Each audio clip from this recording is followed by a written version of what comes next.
الزخرف کے اندر یہ آیات اور ان کا مضمون موجود ہے، اور بڑی توجہ کے ساتھ فرق کو سمجھنے کی ضرورت ہے۔ خالق کائنات جل جلالہ ارشاد فرماتا ہے وَلَا يَمْلِكُ الَّذِينَ يَدْعُونَ مِن دُونِهِ الشَّفَاعَةَ، وَلَا يَمْلِكُ نہیں مالک، الَّذِينَ وہ لوگ، يَدْعُونَ مِن دُونِهِ جو اللہ کے سوا کچھ کی پوجا کرتے ہیں، جن کی یہ لوگ پوجا کرتے ہیں وہ کسی چیز کے مالک نہیں ہیں، کسی چیز کے مالک، سارے بولو کسی چیز کے مالک الا من شاہد بالحق، فرمایا کچھ لوگ ایسے ہیں جو کہ مالک ہیں۔ پہلے ہے لا، پھر ہے الا، یہ جو تم کلمہ اسلام پڑھتے ہو، لا الہ الا اللہ، نہیں کوئی معبود مگر اللہ، لا سے نفی ہوئی، الا سے اس بات ہوا، جیسے کہتے ہو والعصر ان الانسان لفی خسر، بے شک ہر انسان گھاٹے میں ہے، الا الذین آمنوا مگر وہ گھاٹے میں نہیں جو ایمان لے آئے، ان الانسان لفی خسر، ہر انسان کی پہلے بات ہوئی، لیکن پھر ان میں سے کچھ انسانوں کو نکال لیا گیا۔ اب جنہیں نکالا گیا اب انہیں گھاٹے کا تانا کوئی دے سکتا؟ جنہیں نکالا گیا والعصر ان الانسان لفی خسر الا الذین آمنوا وعملوا الصالحات وتواصوا بالحق وتواصوا بالصبر، اللہ فرماتا ہے محبوب تمہارے عہد نبوت کی قسم، بے شک ہر انسان خسارے میں ہے، مگر وہ خسارے میں نہیں ہے جو ایمان لے آئے، جنہوں نے نیک کام کیے، حق اور صبر کی تلقین کرتے رہے۔ اب یہاں سے پتا چلا کہ قرآن مجید کا ایک انداز استثناء اللہ کے ساتھ کیا جاتا ہے، اور استثناء کی دو قسمیں ہیں، کبھی استثناء ہوتا ہے متصل اور کبھی ہوتا ہے منفصل۔ اللہ سے جسے باہر نکالا جا رہا ہے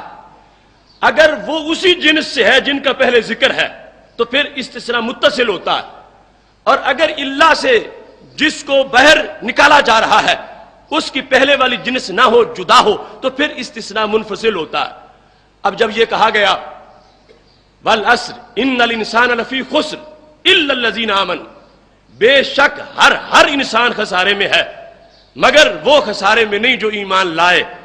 تو اب اللہ سے پہلے بھی انسانوں کا ذکر ہے اور اللہ کے بعد بھی انسانوں کا ذکر ہے،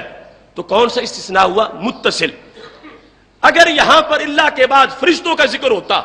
تو پھر استثناء ہونا تھا منفصل، کہ ہر انسان خسارے میں ہے مگر جو فرشتے ہیں وہ خسارے میں نہیں ہیں، اب استثناء منفصل ہونا تھا، لیکن جو قرآن مجید میں ہے وہ استثناء متصل ہے۔ تو دونوں طرح کے استثناء قرآن مجید میں موجود ہیں، کبھی استثناء متصل ہوتا ہے، کبھی استثناء منفصل ہوتا ہے۔ جب متصل ہو، اللہ کے بعد جس کا ذکر ہو اس کو پہلے اللہ کے پہلے والی جماعت میں شامل کیا جاتا ہے اور پھر نکالا جاتا ہے، اور اگر منفصل ہو تو پھر شامل ہی نہیں ہوتا، ویسے اس کو جدا طور پہ ذکر کر دیا جاتا ہے۔ یہ اللہ کا مختصر سا مطلب آپ نے ذہن میں رکھنا ہے۔ اب اس آیت کو سنو، وَلَا يَمْلِكُ الَّذِينَ يَدْعُونَ مِن دُونِهِ الشَّفَاعَةَ، اللہ فرماتا ہے کہ جن کی یہ لوگ پوجا کرتے ہیں رب کے سوا، وہ شفاعت کے مالک نہیں ہیں،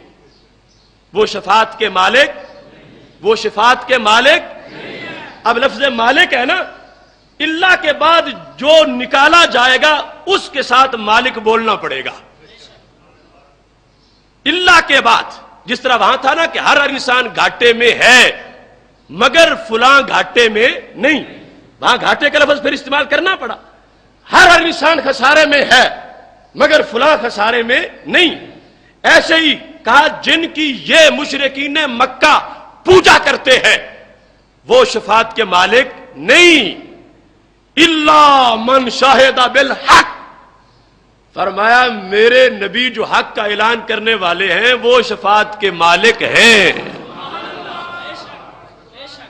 اللہ کے ساتھ استثناء کیا جا رہا ہے، اللہ کے ساتھ استثناء کیا جا رہا ہے، الا من شاہد بالحق، جس نے حق کی شہادت دی ہے، جو حق والا ہے اسے شفاعت کا مالک ماننا پڑے گا، وہ شفاعت کا مالک ہے۔ تو پتہ چلا رب ذوالجلال نے تفریق کر دی ہے، کچھ شفاعت کے مالک ہیں اور کچھ شفاعت کے مالک نہیں ہیں۔ شفاعت کے مالک وہ نہیں ہیں جن کی مشرک پوجا کرتے ہیں، جنہیں معبود بنا لیا گیا ہے۔ فرمایا جہاں تک میرے محبوبوں کی بات ہے میں نے خود ان کو شفاعت کا مالک بنا دیا ہے۔ یہاں دونوں استثناء بن سکتے ہیں، متقدمین مفسرین سے لے کر آج تک متصل بھی بن سکتا ہے، منفصل بھی بن سکتا ہے۔ اگر ذکر ہے پہلے ولا یملک الذین یدعون من دونہ، رب کے سوا جو پوجتے ہیں، اگر پوجنے والوں سے مراد ہو مشرکین مکہ، عیسائیوں یہودیوں کے علاوہ تو پھر مطلب کیا ہوگا؟ پھر الا من شاہد بالحق، یہ استثناء منفصل ہوگا۔ پھر محبوبوں کا پہلے ذکر ہی نہیں کیا گیا من دون اللہ میں، من دون اللہ میں حضرت عیسیٰ علیہ السلام کا ذکر نہیں کیا گیا، من دون اللہ میں حضرت موسیٰ علیہ السلام کا ذکر نہیں کیا گیا۔ فرمایا جن کو مشرک پوجتے ہیں وہ شفاعت کے مالک نہیں، مگر میرے عیسیٰ کو مت سمجھنا ایسے، وہ شفاعت کے مالک ہیں۔ اب استثناء منفصل ہوگا، کیونکہ پہلے جن کا ذکر ہے من دون اللہ والی پارٹی، ان کو ذکر میں بھی رب نے حضرت صلی اللہ علیہ وسلم کو ان میں شامل نہیں کیا۔ ایک ہے شامل کر کے نکالنا، ایک ہے سرے سے شامل ہی نہ کرنا۔ ہمارا مسلک دونوں بنیادوں پہ سچا ہے۔ جھوٹا وہ مسلک ہے جو آج تک اللہ والوں کو من دون ہی میں شامل کیے ہوئے ہیں۔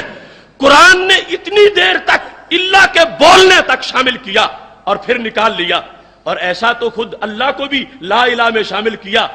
لا الہ، کوئی الہ نہیں، الا اللہ، مگر اللہ،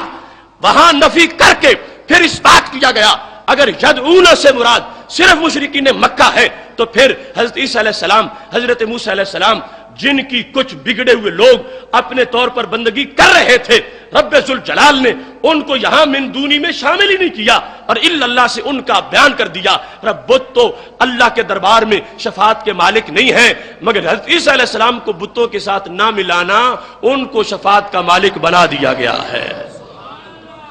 اور اگر یدعونا میں مرادوں سارے بگڑے ہوئے لوگ، خواہ وہ مشرکین مکہ ہوں، خواہ وہ یہودی ہوں، خواہ وہ عیسائی ہوں، جنہوں نے شرک شروع کر دیا تھا،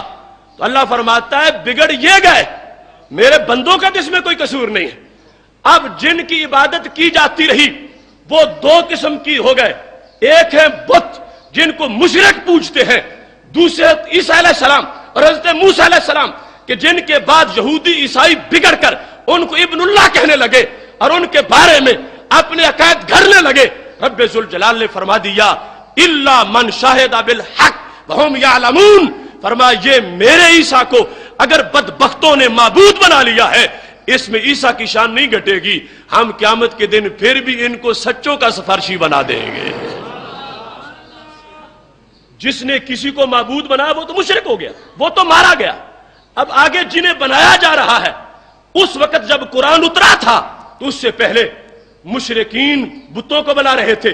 عیسائی یہودی اپنے اپنے انبیاء کے بارے میں وہ تثلیث کے قائل ہو گئے کہ تین الہ ہے، مان لیا ان کو معبود۔ اب رب ذوالجلال نے فرمایا یہ ان کے ماننے سے ان کے سٹیٹس میں کوئی کمی نہیں آئی، وہ تو اللہ کے بندے بنے رہے اور بندے ہونے کا قول کیا، لہذا خالق کائنات نے فرما دیا جن کو مشرک پوجتے ہیں ان کی میرے دربار میں کوئی ویلیو نہیں ہے، اور جو میرے مقبول بندوں کے بارے میں غلط عقیدے کی بنیاد پر ان کو انہوں نے اپنا معبود بنا لیا، فرمایا ان معبود بنانے والوں کو بھی جہنم سے نہیں نکالا جائے گا، لیکن جو مقبول بندے جن کو میں نے شان دی ہے، فرمایا انہیں میں یہ شان دوں گا کہ وہ قیامت کے دن بھی شفاعت کے مالک قرار پائیں گے۔ اب اس مقام پر اگر اس کیے ہوئے ترجمے پر کسی کو اعتراض ہے تو میں چند تراجم آپ کے سامنے پیش کر دیتا ہوں، جس سے یہ پتا چلے گا جو قرآن دوسرے مقام پہ کہہ رہا ہے کہ رب کے دربار کا میں شفاعت کا کوئی مالک نہیں ہے، اس سے مراد بت ہے، اس سے مراد اللہ والے نہیں ہیں، اور جو مالک بنا رہا ہے تو یہ اللہ والوں کو بنا رہا ہے، اور اگر دونوں پارٹیاں ایک ہی ہیں اللہ والے اور بت تو پھر کیا مطلب بنے گا؟ پھر قرآن آپس میں ٹکرا جائے گا، قرآن میں تعارض آ جائے گا۔ رب ذوالجلال فرماتا ہے میں نے اپنے کسی منکر کو سفارش کا مالک نہیں بنایا، میں نے اپنوں کو سفارش کا مالک بنا دیا ہے۔ آگے یہ طے شدہ بات ہے کہ وہ کسی کافر کی سفارش نہیں کریں گے، کسی مشرک کی سفارش نہیں کریں گے، سفارش کریں گے تو مومن کی کریں گے جو گناہگار تھا جہنم میں چلا گیا، لیکن سفارش کا مالک رب نے